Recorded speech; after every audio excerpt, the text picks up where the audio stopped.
for a discussion. So, all right. One moment.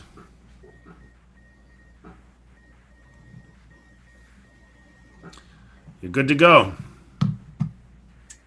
All right. Well, I'd like to welcome you all here, and there's some mostly familiar faces, but I think some other folks have come, and we're thrilled to have you here. I assume that some of you are friends of Thelma, and it's great to have you. Um, Thelma, I just want to explain how we came to know Thelma. Harriet and Thelma met at the Yiddish Book Center.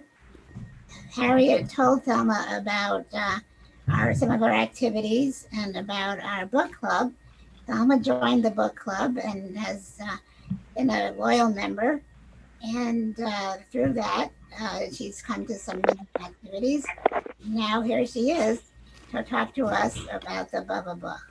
I'll just say a few words about introducing. A lot of you obviously know her, but she is Professor Emerita of French and Medieval Studies at Fordham University, New York. She has published on texts written in the French of England, French having been spoken. Oh, Sherry, I muted you by mistake. I apologize. You have to unmute yourself. You mean I've been rattling along here and No, no, it was literally 15 seconds, not oh even. Yeah, no. I was just trying to squash someone else that was making noise, and instead I squashed you. oh I okay very much apologize. oh that's all right as long as I didn't have to repeat all that. No, Okay, and start with she's the professor emerita. oh wow. Okay, she is Professor Emerita of French and Medieval Studies at Fordham University, New York. She has published on texts written in the French of England. French was spoken in England from 1066 until the early 15th century, and on women's writing in French in both medieval England and France.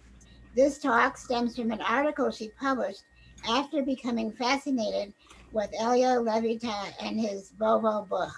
And I must say, we've all been fascinated by it, and we're just waiting to, with excitement, to hear what you're going to tell us.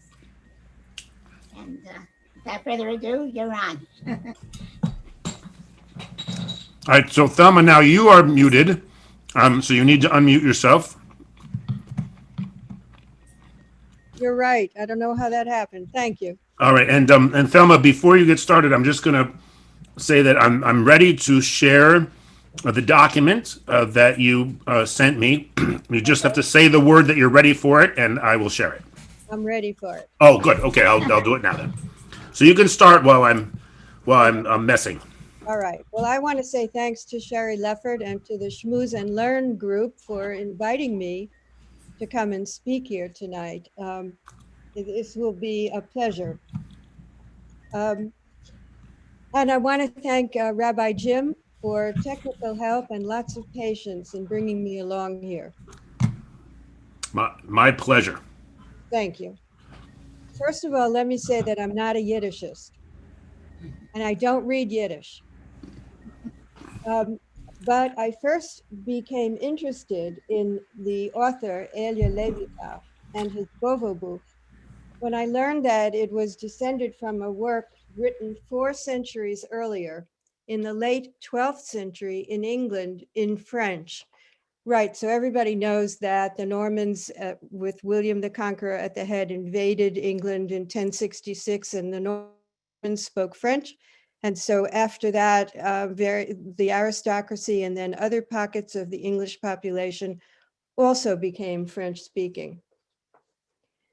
The story of Bovobu traveled around Europe over the medieval centuries, roughly, let's say, being generous, late 11th through the 15th, except that Bovobuch was first written in the late 12th, depending on where you are in medieval Europe.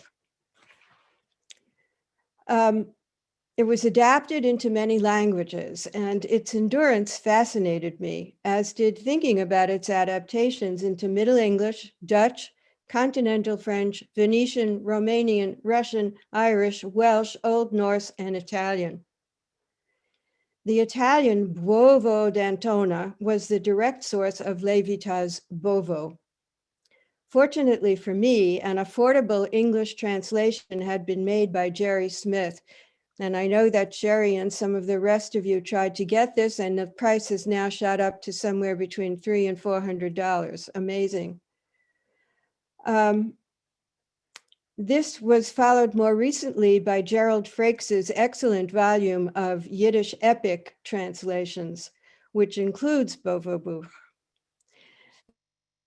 The proof of further modern interest in the poem is shown by Claudia Rosenzweig's 2015 edition, thus bringing the poem out of its manuscript isolation. If you want to get that edition, it will cost you more than $400. I don't have it. There is also a recent French dissertation, now a 900-page book by Arnaud Bicard, and if you want that one, it will set you back more than $300. Such is the state of scholarly publishing in some instances.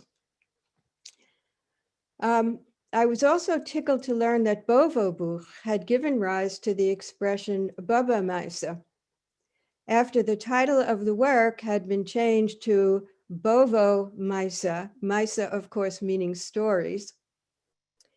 Presumably when the name Bovo ceased to have meaning to speakers or was misheard, it became assimilated with the nearest recognizable word, which was, and I didn't call my grandmother Bubby, so I'm not sure how to pronounce this, but Bubba, Bubby, correct me. Yes. No, I'm just saying it's Bubba. Bubba, okay, good. That sounds good. So Eliashu ben Asher HaLevi was born in 1469 in Ipsheim, a village about 50 kilometers from Nuremberg. Sometimes he refers to himself as Ilya Bocher, meaning student, not bachelor, because he wasn't a bachelor. The first edition of his work, which is called Bovo d'Antona, was printed in 1541 in Izny in Germany. Then it became Bovo Buch in the Prague edition in 1660, and then Bovo Meise in a Lemberg edition of the late 18th century. Now, who was Levita? In his life, he was a well-known Jewish intellectual, passionate about the grammar and philology of Hebrew, which meant biblical Hebrew. He wrote 11 works in Hebrew, if we include the works attached to things written by other people. His work was translated into Latin so as to be read by Christian Hebraists. His main and, I guess, daring contribution was to show that vowel pointing in the Bible was of a relatively recent date, so thus presumably not given by God.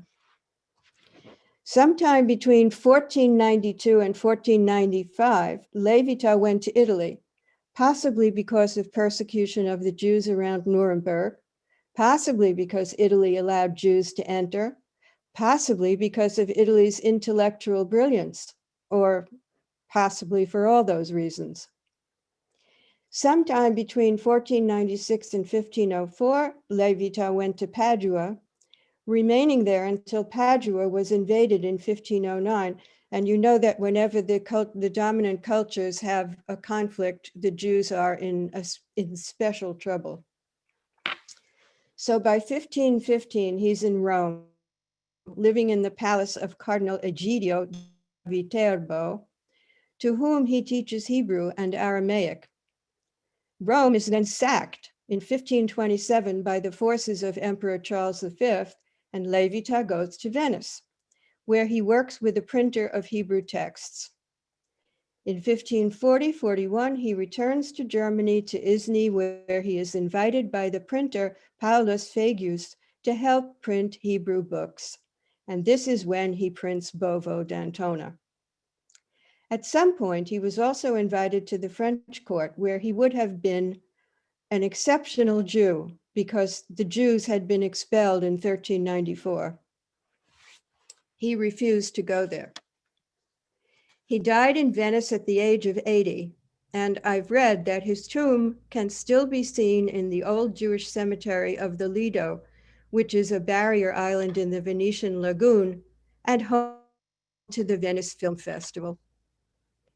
It was Levita's good fortune to have flourished during the Renaissance in Italy, which I would say is late 14th through the 15th centuries, and then it traveled north. So we generally consider that for Northern Europe, the Renaissance starts in the late 15th and goes through the 16th. At the time, Italy had the most sparkling of European cultures, associated in part with the name of Petrarch, the poet Petrarch, whose humanism and poetic skill would be foundational. Petrarch developed new poetic forms, and Levita composed his Bovo d'Antona in ottava rima, which is a special poetic meter. And I can only think about the difficulties of translating from Italian to Yiddish in this form. To the extent that Levita viewed received knowledge with a critical eye, preferring rationality over tradition, he too was a humanist. Now, as you probably have already realized, the printing press was central to Levita's endeavors. Invented by Johannes Gutenberg, as we know, in about 1440, about 100 years before the printing of Bovo d'Antona, it was a technology in which Levita took a keen interest. Replaces laborious manuscript production. I don't know how much you know about that, but this meant that you were copying one person was copying one manuscript over a period of perhaps weeks and maybe months. So I decided to take a look at Wikipedia to see what they said about how many books would have been printed by about 1500. And they say Western Europe had produced more than 20 million volumes. I'm still trying to absorb that and figure it out. Another development which occurred over the course of the Middle Ages was the rise in prestige of vernacular, that means, the spoken languages. Latin had been the dominant language of learning in Christian Europe, but stories in vernacular languages had circulated orally, and they began to be written down in the 12th century. A literature of entertainment appeared in French. You remember Arthurian romance? Arthur, Guinevere, Lancelot, Galahad, Percival, right? And then another literature, for example, chronicles, in quotation marks, fancifully linking French and English rulers to ancient Rome, and particularly the character of Brutus. As for the Jews, Hebrew was, of course, their language of learning. In Northern Europe, in Germany, Levita's home, Yiddish was the vernacular. Now, I'd like to turn to women and reading and remark that the vernacular was nonetheless often stigmatized, viewed as the language of women. Here is one Moses Altschuler, famously writing at the end of the 16th century, and I say famous because this paragraph is reproduced in lots and lots of modern scholarship. And let's see, maybe, Jim, if you could scroll this up now, because we're down to Moses Altschuler and 60, yeah, okay, that's good, thanks. So he wrote, "This book is written in Yiddish for women and for men who are like women in not being able to learn much, so that when the Sabbath comes, they may read therein and they will be able to understand what they read.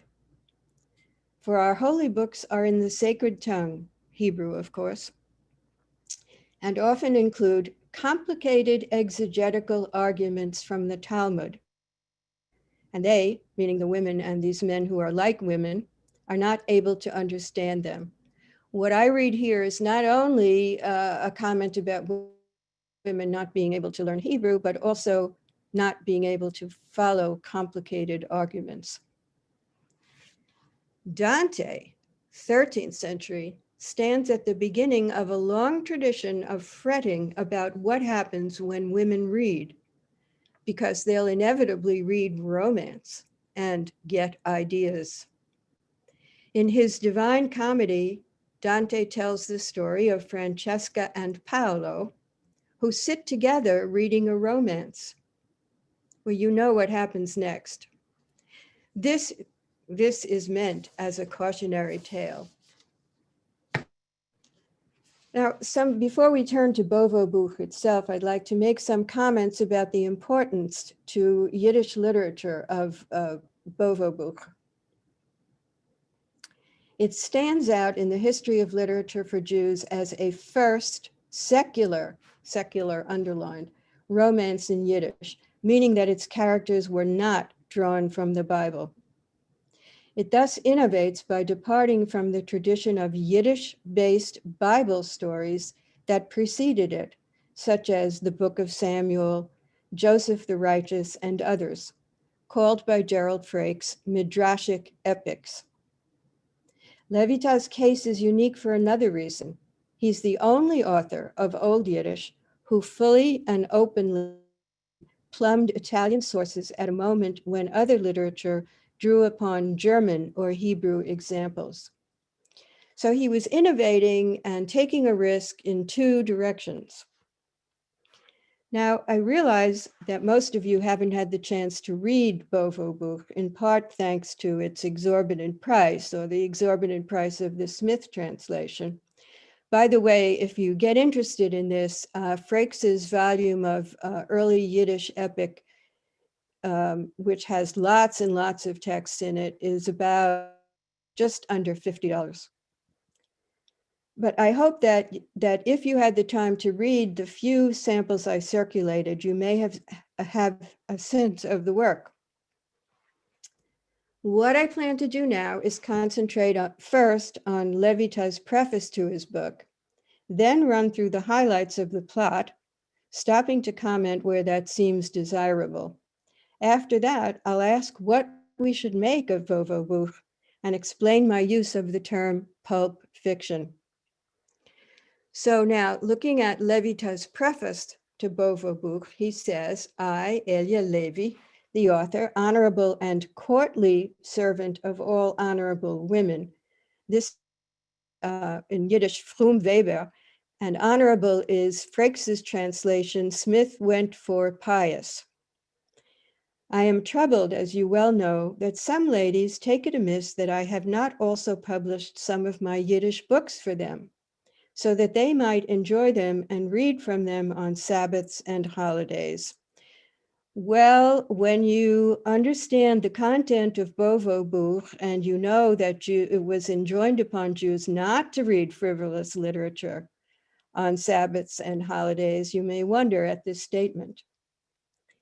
Well, says Levita, let me tell you the truth. It also seemed right and proper to me, since I have written 8 or 9 books on Holy Scriptures and sent them out into the world in print, that I now undertake, since I am now drawing near to the end of my days, and if today or tomorrow I should be laid out with my toes turned up, then all my books and poems would be forgotten and lost. And for that reason, lest any of them slip away from me, I will publish them all one after the other.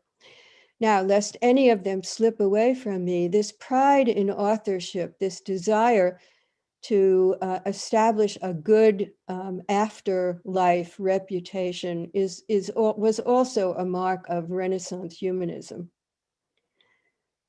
So he says, I will begin with this book that is called Bovo. And it is quite true that I made it out of an Italian book 34 years ago. But I additionally invented a great deal of it.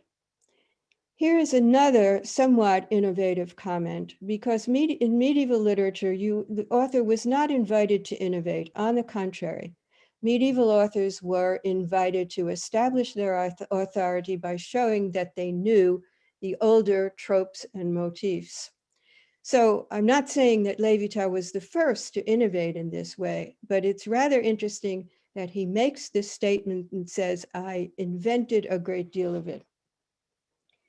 Whoever reads from it will understand it, but there are several Italian words in it. Whoever does not understand them should look at the very last pages of the book, where I will explain them thoroughly in alphabetical order. And here he is.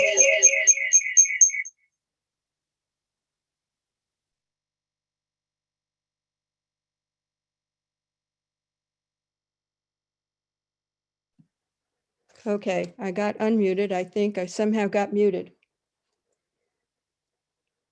Can you hear me?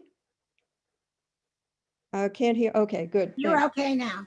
Okay, thanks. I don't know where I got muted, but Well, there was a problem with your audio, but I think it's better now.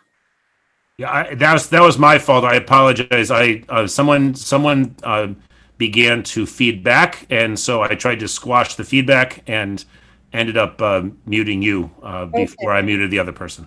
okay, well, you have the text on the screen anyhow, so I won't worry about whether you missed anything. You finished the text.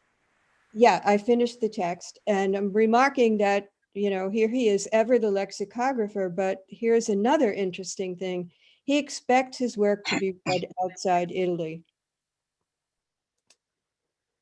Bovo, like medieval literature in general, is chock full of widely used motifs, repeated from story to story, but inflected to particular purposes.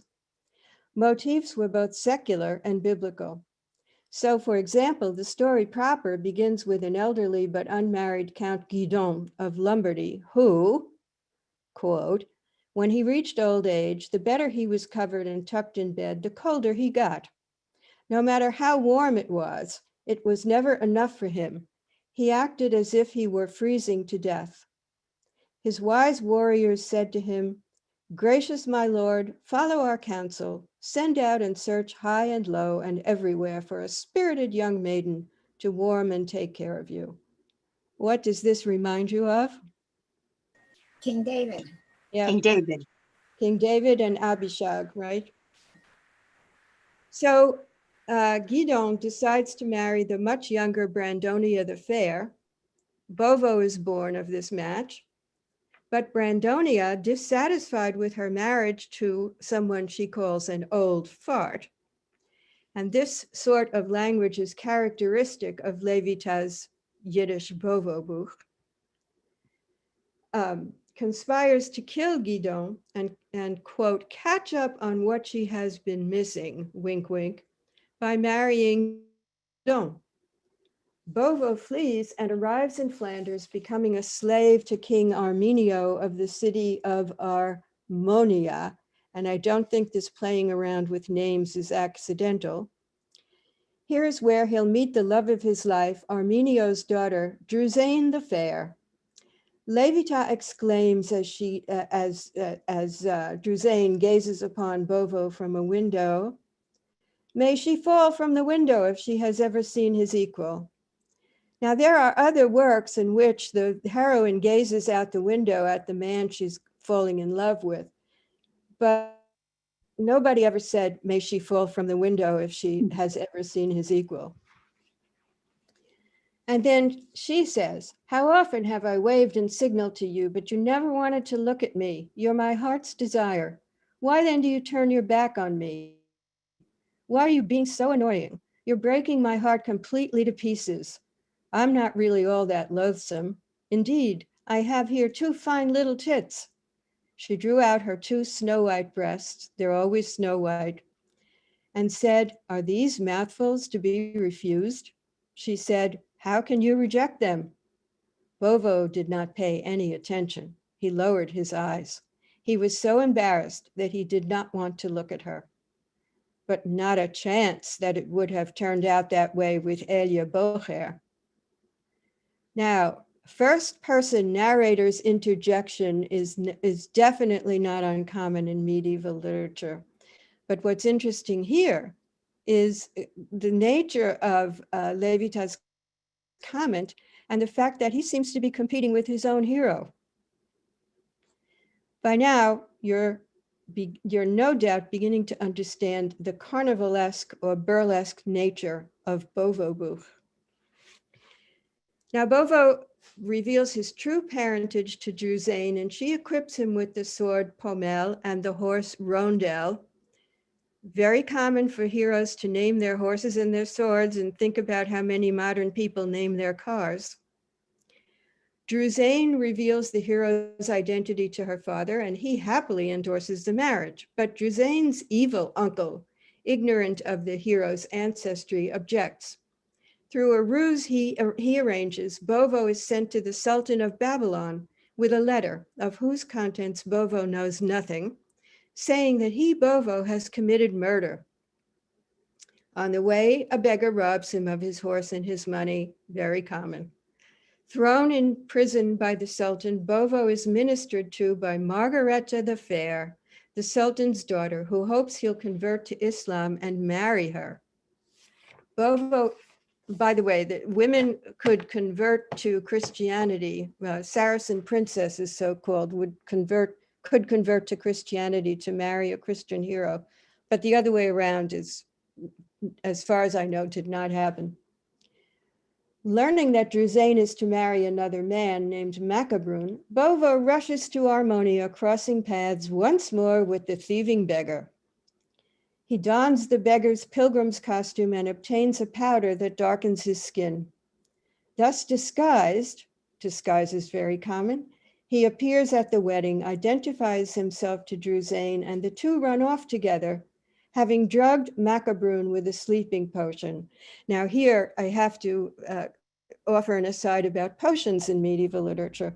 You know the story of Tristan and Isolde, right? This is very famous story of adultery, which was brought about by the accidental drinking of a potion by Tristan and Isolde as they are traveling toward Isolde's wedding with King Mark. King Mark is much older. Isolde's mother has given her a potion for Mark and Isolde to drink, and as soon as they do, they'll fall in love.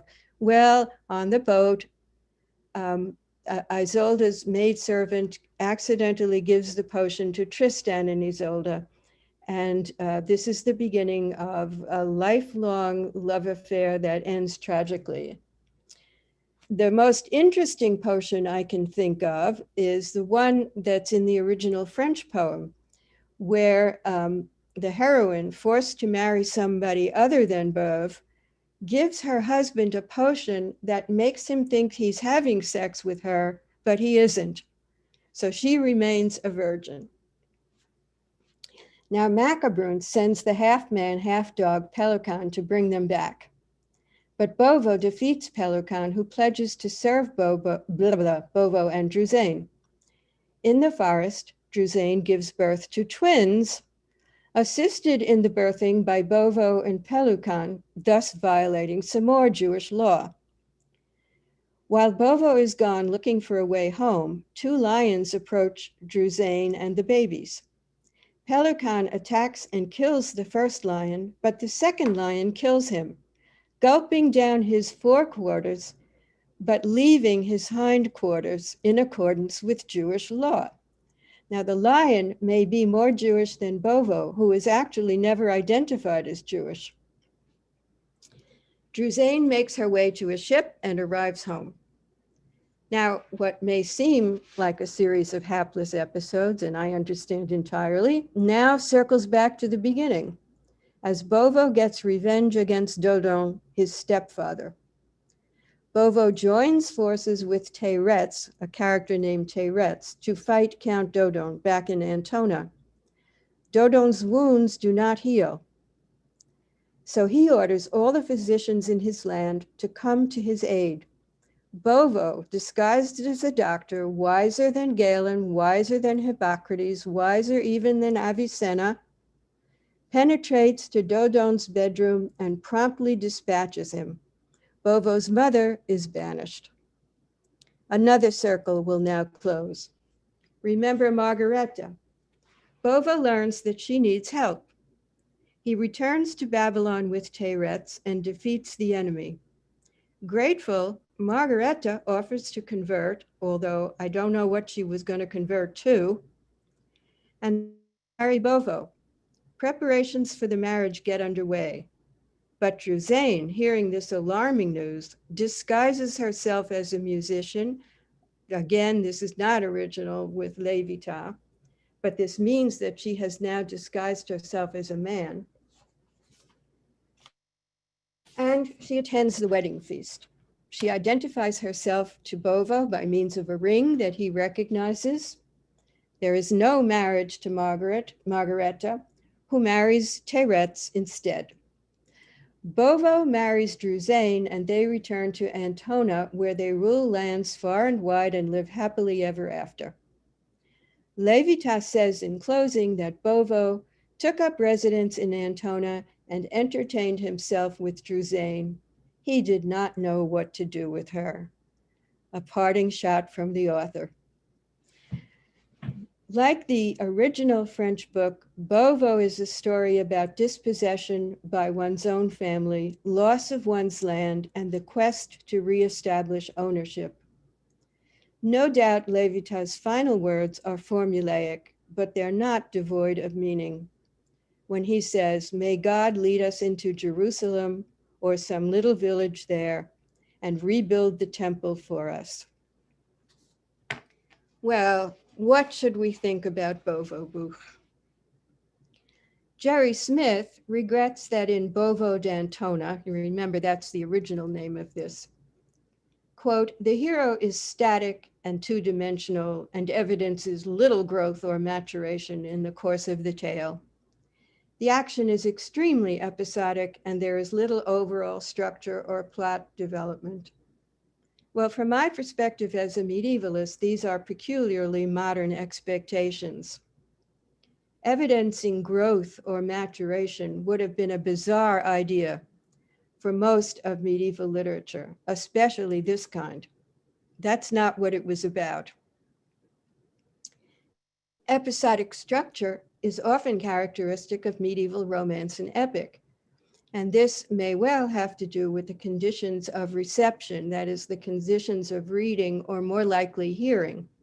The chunks of text that listeners could embrace at a given reading, and then the reading would be continued at another time. Gerald Frakes, in his introduction to Bovo, pronounces it forgettable, even after Levita has said, "Please don't forget this work." Notable, he claims, only because it was written in Yiddish. This too may be an evaluation made according to modern aesthetics, although Frakes can also be comparing Bovo Buch to the other texts he translated in his Yiddish epic. But both overlook the fact that Bovo Buch continued to be popular even into the 20th century, although not necessarily in the shape Levita gave it, but it was published again in the 20th century in Yiddish. Frakes and Smith's evaluations don't account for the popularity of both the French book and Levita's Yiddish book. As other scholars have observed, popularity seems to sound a work's death knell. Instead, in her book, Pulp Fictions of Medieval England, medievalist Nicola MacDonald cogently argues the value of apprehending popular romance on its own terms, saying that, quote, "Popular romance is the pulp fiction of medieval England, sorry. But this is not a reason to dismiss it," she says. On the contrary, popular romance provides us with a unique opportunity to explore the complex workings of what medieval people imagined and the world outside the text that feeds and supports it.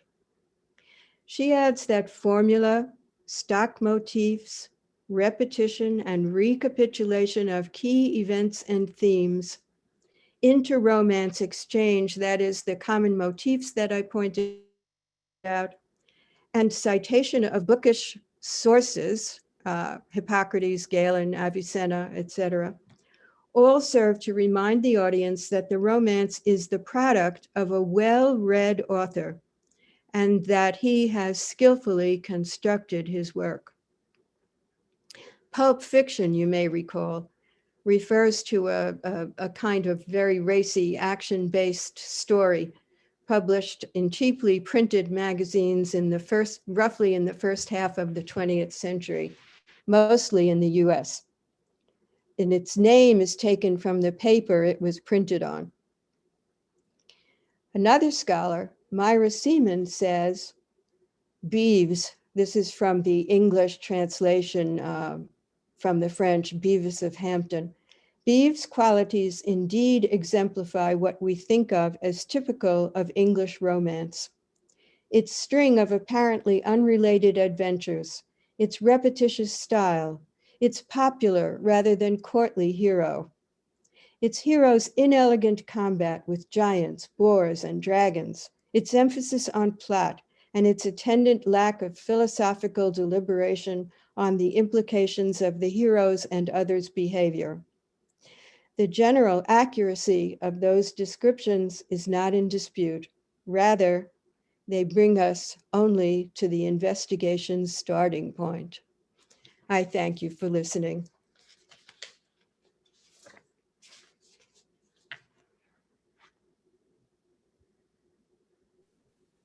Let's see. Yasha Koach to you, Thelma. That was great. And Sherry, do you want to moderate the discussion?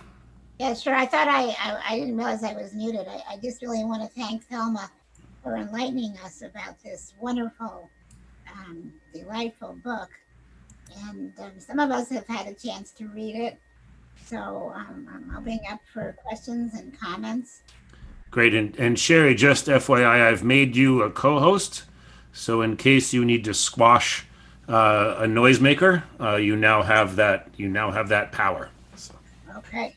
Take out my fly sweater. I see that Mikkel had a question. Oh, Michael, please. Well, thank you, Thelma. I'm not a part of the book group, so I haven't met you there, but this is very interesting, and I've begun to read the Buch and reading the introduction. And as you began to speak, I was struck by a comparison. During the beginning of the pandemic, starting in March, I read the Decameron, which was published, which was written, of course, also in Italy in the 14th century in response to the bubonic plague. And one of the things, when you talked about the introduction to the Buch, Boccaccio also addresses himself to the ladies. He says, this is for you, and he has many reasons why. And also, he also interjects himself in a number of the tales, another sort of parallel or comparative strategy for storytelling. And the third thing that struck me is that although Boccaccio's young people who are supposedly telling these stories are full of sort of moral ruminations about their meaning, and characters do sometimes have development in these stories, another thing that seems sort of strikingly similar about the two is that when the stories are taken all together, these episodic sort of chapters or tales, they sort of sketch out the known world at the time. You know, they move from northern to Paris to Italy to the Far East, you know, the Sultan or whatever. So I wanted you to maybe, if there is anything to say about Decameron and this kind, you know, in other words, the Southern and perhaps sort of Spanish and Arabic sort of Alf Layla wa Layla route that feeds into this kind of storytelling too, if you think there is. Yeah, I do think there is. Travel writing had become very popular in the Middle Ages. And so you have things like John Mandeville's travels, which were apparently wholly made up but he supposedly went to the East and saw all these amazing people and told stories. And the world beyond Europe to the East, the world to the East was becoming of huge interest to medieval people. But the other thing I would mention in this regard is the Crusade mentality. The Crusades brought people to think about countries south of Europe, south and east of Europe. So I think, yes, what you say is very pertinent. I would also say that, you know, it's not always, authors may dedicate their books to women. That doesn't mean that they're only for women. I'm sure that there were learned Hebrew speakers or people who read and studied Hebrew in Levitas' time, who could easily have listened to Bovo Buch or read Bovo Buch. They weren't excluded. Just that the dedication to women makes it sound like this is primarily for women. So, you know, where we stand in regard to the audience is not always clear from the dedication. You know, I was just wondering whether, because this is not a religious book, and in the tension between religious books and secular, if he sort of covered up for himself and said, oh, this is a woman's book, so that he would get away with publishing a book like this at all as a man, and in tension with the religious society. I don't know if I've said this clearly, but do you understand what I'm saying? Yeah, I do. I get the point. I would say that the first thing is that it's dedicated to women because, remember, Yiddish was a language for women. So that's one thing to think of. I am not. Sorry, I lost the train of thought there. Yeah, but while women spoke. As to the other stuff, right. I don't know. I mean, that's a question that I keep asking myself. How seriously should I take the idea that this was intended for women, even though it does seem so scabrous? I have to say that in his preface, when he says that women have asked him to write something for them, I take that as an interesting statement that probably has some truth in it. And so what I come away with is, gee whiz, you know, do I have to, am I in such a box that I think that women would not have enjoyed this kind of language and this kind of humor? And I don't know I don't know the answer to that question. I just find it hard to believe that he would have written such a sophisticated book only for women. I think it was a cover. No, yeah. I don't know about a cover, but definitely it was not meant only for women. Yeah. I'm Sam, sure. you have your hand up. Such a racy book, just for women too, by the way. Yeah.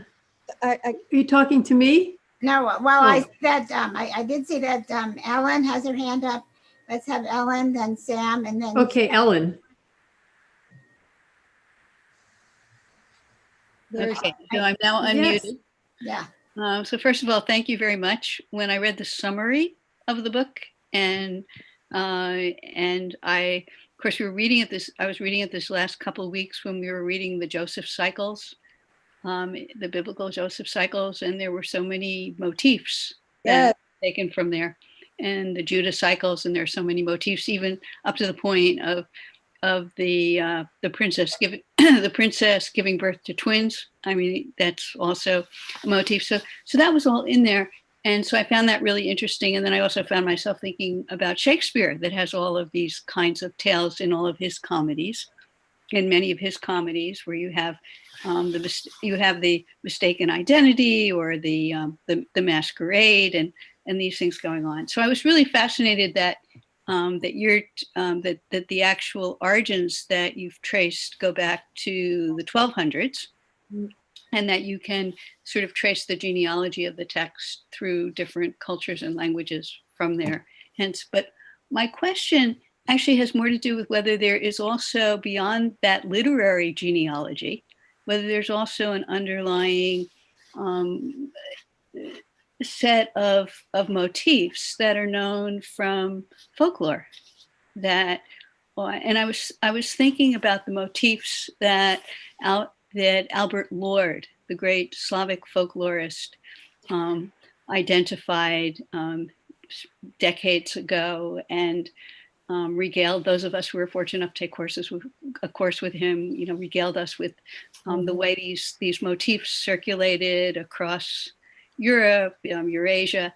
And so I'm wondering whether there has been any scholarship that has looked at, motif by motif, where do these occur? How are they put together in terms of the relationships? And I'm just curious about that, because it really struck me that the motifs are even more basic than what went into the story with its transformations up to the one that you're dealing with. Yep, that's really an interesting observation. The classic place to go for this is Stith Thompson's Index of Motifs, Index of Folk Motifs. It's multi-volume, and it charts all these motifs from literature around the world, not just from Europe. Yeah, yeah. So I think it's a really interesting observation to say that the motifs are probably at the bottom more than the plot itself. Yeah, thank you. Another question. I couldn't get your talk on the computer. It wouldn't move it up. Could you send it to us so that we could read it at home? The talk? Your talk tonight. My computer wouldn't move it up, so I only got the first page. Oh, you mean the paper? Yeah, the paper. Yeah. So could you send it so we could read? Yes. All right. Yes, I will do that. And then I have another question. You're talking about women. I was under the impression that Yiddish was the spoken language, and where would women have the ability to write it? Oh, They go to school to find out how to write it. Jewish. Read it. No, they knew how to write it. The thing is, this is very interesting because the Jews were very literate to start with, and women were literate. Women were merchants, after all. Yeah, They had to know how to write, and they did know how to write. Right. Well, that's commercial writing, but could they? I didn't think they could write stories. Is Shalom Aleichem, did he write for women? Well, these stories are not written by women.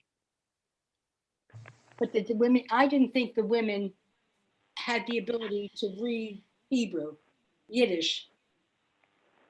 Well, okay, it's not. This is, women definitely were able to. I mean, I can't speak for the. I can certainly not speak for the medieval period, but in the time of Sholem Aleichem, certainly women read and spoke Yiddish, and indeed there were Bibles and prayer books were translated into Yiddish so that they would have access to those. Okay, so they went to school. Either they went to school or they learned at home. I'm not enough of a historian. There are plenty of historians in the Zoom room who could probably tell you, but not me. Okay, Sam. I just wanted something clarified that I'm confused by. In the introduction that you read to us, he says that he wants to make sure that his works are published before he ends up on his back with his toes up. Yeah. But he said he wrote them 34 years before he published it. So what kind of circulation did they have when he wrote them, and what happened to in 34 years later? It's not all his works. I'm sorry I didn't clarify that. It got away from me. It's not all his works. It's that Bovo was composed earlier and circulated orally.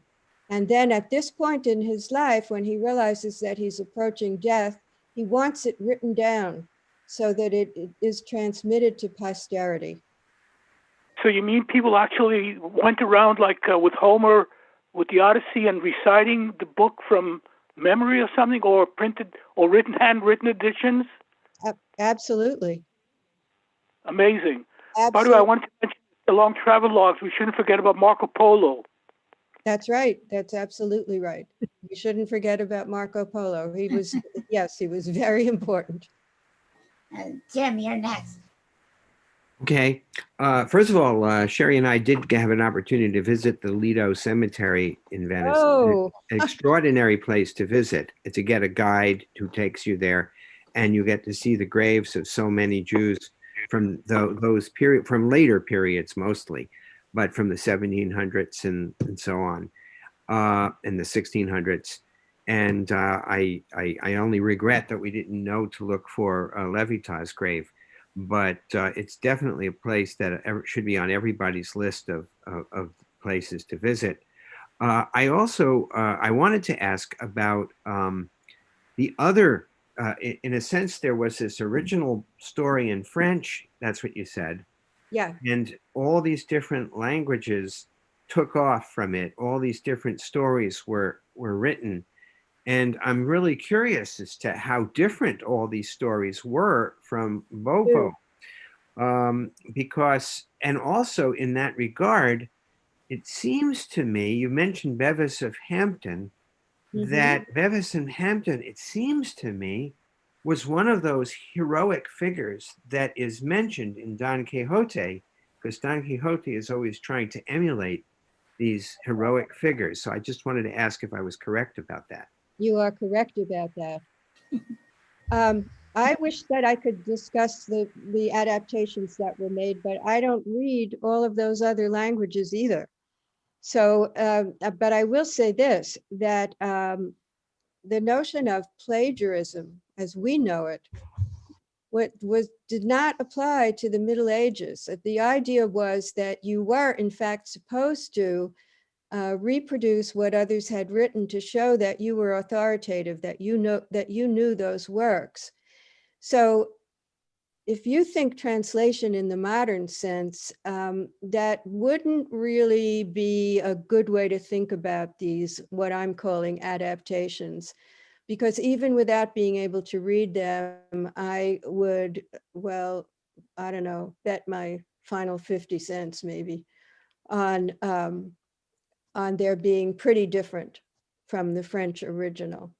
Now, the French original, the hero, who is Boeve, B-O-E-V-E, he can be kind of a sassy guy too. So this tradition, I think, passes along through the adaptations, and probably the work was liked precisely for that reason. You know, he was a bit of an upstart.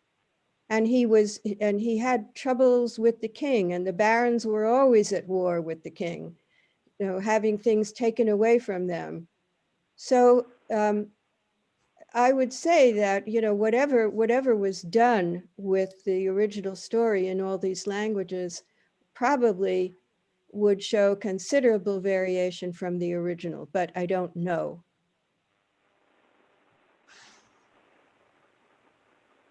Hi. Harriet? Andrea, you have your hand? Yeah. Yes.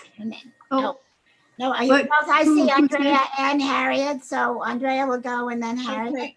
I was interested in the idea of writing a book for women, in the idea that supposedly women's interests were different from men's interests, and the old dichotomy, which is you find, is between things of the mind belonging to the man and things of the body belonging to women. And I wondered what you thought of that, particularly when the author says, I'm writing this for women. I think,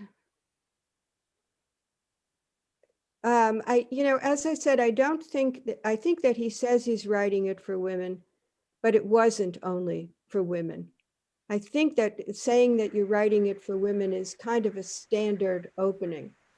But on the other hand, I think that women really did, it probably is the case that women asked him to write something for them, but they were not the only readers. Okay, Harriet, then Sigalit, Yeah, well, Carolyn. I just had a few thoughts that came to me about his what he does in a way similar to what some other writers have done, which is interesting. I believe you said this was written in Ottava Rima. He adapted the Yiddish into Ottava Rima, which I find almost impossible to contemplate. But I believe that during the hundreds of years that the Jews were in Spain, something similar happened, that in their Hebrew poetry, apparently I read, I don't read medieval Hebrew, they adapted certain Arabic rhyme schemes and syllabication of the poetry lines, and they wrote their Hebrew poetry in those Arabic structures. Rhythms. So in a way, this is what he's doing is sort of similar, that because he was immersed in that Italian Renaissance culture. This Ottava Rima, I'm told it's very hard to do, even in Italian, that it's hard, certainly to fit Yiddish into that scheme, but that's something that we don't get obviously in the translation, because if you're going to translate it, you certainly couldn't translate it into Ottava Rima in English. That would be terrible, you know. So basically we're getting a prose translation, but what we don't get in any of those translations is the weird effect of his trying to write this very melodious, vowel-filled Italianate form, and to sort of force Yiddish, a Germanic language with a lot of non-vowel sounds, into that form. I just find that fascinating. And the other thing he seems to have in common with a whole bunch of Jewish writers is that he writes in several languages. I mean, look at the Russian Jewish writers who wrote in Russian, Hebrew, and Yiddish, you know, variously.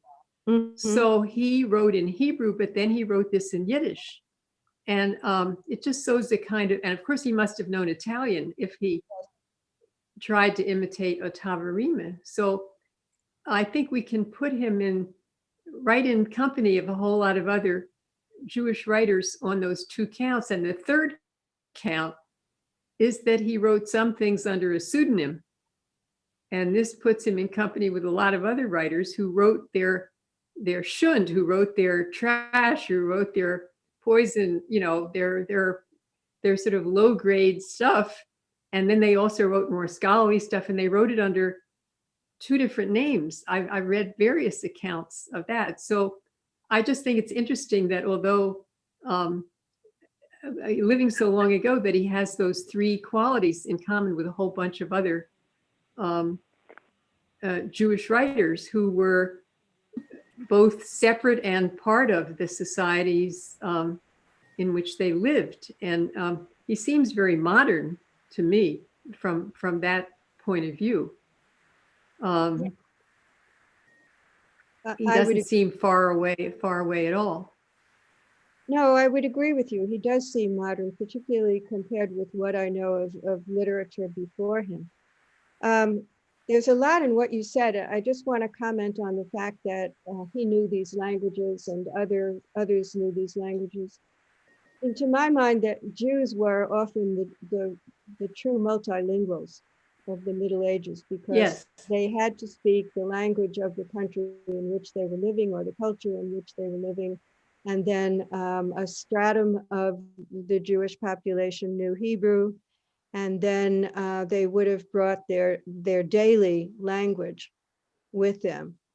So I think that is not common just to him, but to Jews in general. Other Jews living in Italy would have, you know, who had come from Germany, would have dealt with Yiddish and Italian and maybe some Hebrew. And by the way, also, and I would like to point out that there were women who were Hebrew literate. That's one of the things that are being uncovered by, I have to say, maybe feminist inspired studies. It's also the case that there's a really interesting book out there by a woman named Chava Turniansky, on the possession of Italian books by Jews at about this time. And so I went through it and I was astounded at how many books were either written for or owned by or commissioned by women. So those are not Hebrew books, but still not all Hebrew books, but still women had money. Jewish women had money, they had capital, they had purchasing power. Very interesting. Sigalit. Yes, Thank you. thanks. Thelma, I just I was wondering if any one of the scholars compared thematically Tsena or Ena to Bovo, I'm stuck on the name for a second. Bovo Buch. Yeah. Has it been compared thematically by any chance at any time?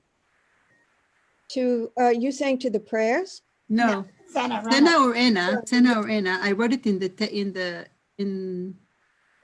Oh, I in put the a chat note in the chat. You can see how it's written. Tena was a translation of the Tanakh into Yiddish. It's a translation of the Bible. It's not exactly the whole Bible. It's midrashic. It's Aggadic. It's a collection. So I was wondering if thematically anyone analyzed and compared. I don't know. They were written. This is also only a Yiddish and only for women. Yeah. No. Pardon me? I don't know. I don't know at all the answer to that question, Okay. but I see a sister medievalist here who may know. Ruth? No, okay. I also was gonna, I also see that Monica Otter is here. Monica, you there? No, maybe she left. She would have been the person to comment on the Ottava Rima. I am here. Oh, Monica, hello. Hi. Did you want to comment on that? Monica is a brilliant musicologist in addition to being a brilliant medievalist. I don't know that much about Ottava Rima. I mean, it has been translated and adapted into a number of languages. Not that wouldn't be the same as in Italian, but I think it's doable. It's a very flexible stanza to use. I mean, Chaucer made a version of it, yes, famously, in English. Right. But okay. I'm sorry, it's not something I know that much about. Yes, well, neither do I, unfortunately. Okay, we don't want to forget Carolyn. We see you. Go ahead, Carolyn. Thelma, in the arc of medieval writing from Chaucer and his predecessors, then leading into Shakespeare a bit later, does this work represent something that was typical and natural within the evolution of literature at the time?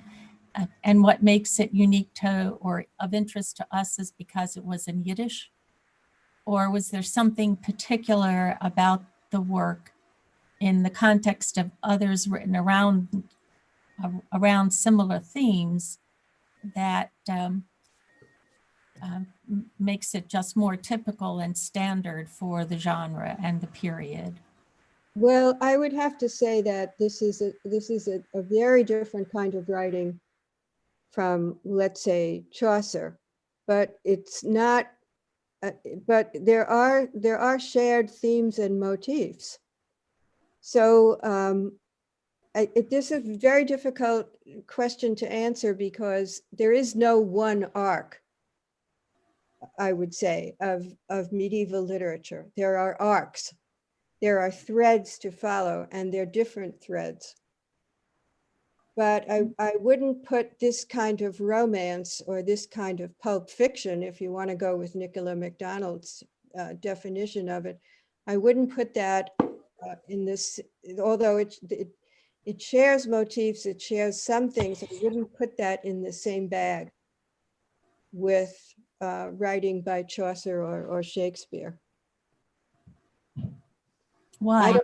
Does there somebody, sorry? Why? Because there is no one arc of medieval literature, just like there is no one history of medieval literature. There are arcs, there are different directions, there are different kinds, there are different styles. If I understand your question. Okay, thank you. All right, we're getting close to the end of our time. I see, Sam, did you have your hand up again for another comment?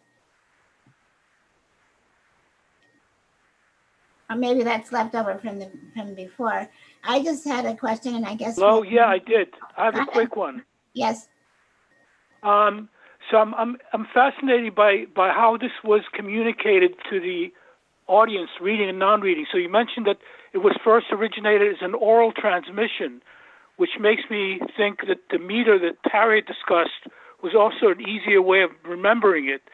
But how was it literally that people would come to a town center and stand there and reclaim, how was it transmitted to the audience?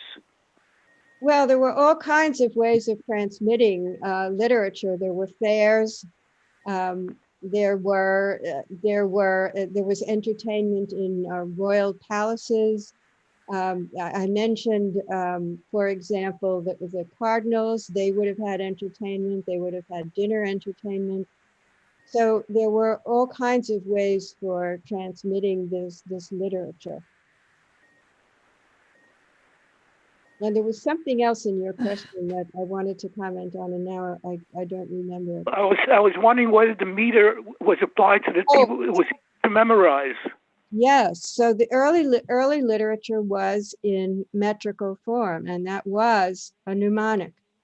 Rhyme was a mnemonic, was a way of remembering what came next. So it's not just what Petrarch devised or what any one particular poet devised. Poetry came before prose. Prose was a later development, and the reason for that was that the literature was oral and you had to remember. And the number of syllables, well, in French and other Romance languages, it was the number of syllables that counted. In English, as you know, English is a stress language, so the stress was what mattered. But mostly, you were reminded of what came next by the rhyme, by the organization in couplets, by the number of syllables in the line.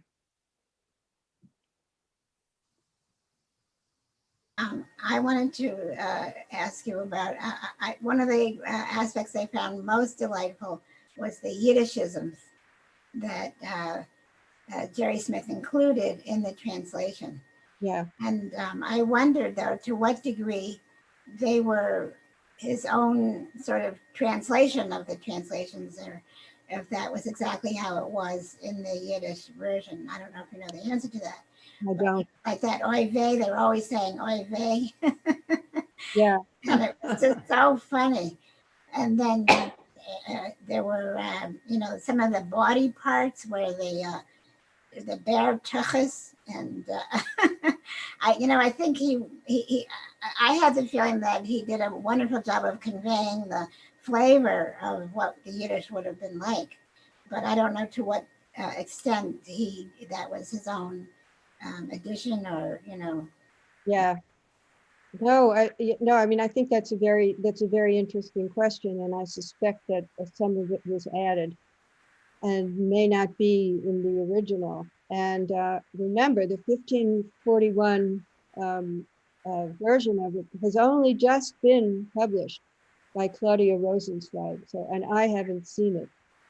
So I would have to go through it painstakingly to see if oy vey was in there as many times as it uses it. Yeah, well, I thought how maybe we could get a hold of the Yiddish version, but then I realized that it would be in medieval Yiddish, and even if I could plow through it, I wouldn't be able to do the medieval Yiddish. So yeah, a lot of the words that are in there that Jerry Smith included in Yiddish are very typical words, like dever for a plague, for example. There was just a lot of words that you would expect or the word for a wedding, the common word for a wedding, for example. Yeah, no, about it was about the. I think it was part of the prayer. It was part of the service that everybody referred to the service, to the wedding by the first words of the service or something like that. But in any event, a lot of these words that he put in made perfect sense in the context. So I think that some of the coarser or more meaty words may very well have been there. Well, I think that the coarser words probably were. I don't know about the ordinary oy veys, though. Well, I think our time is running out, but I just can't thank you enough for introducing us to this that's delightful book and fascinating book. It's just an amazing topic.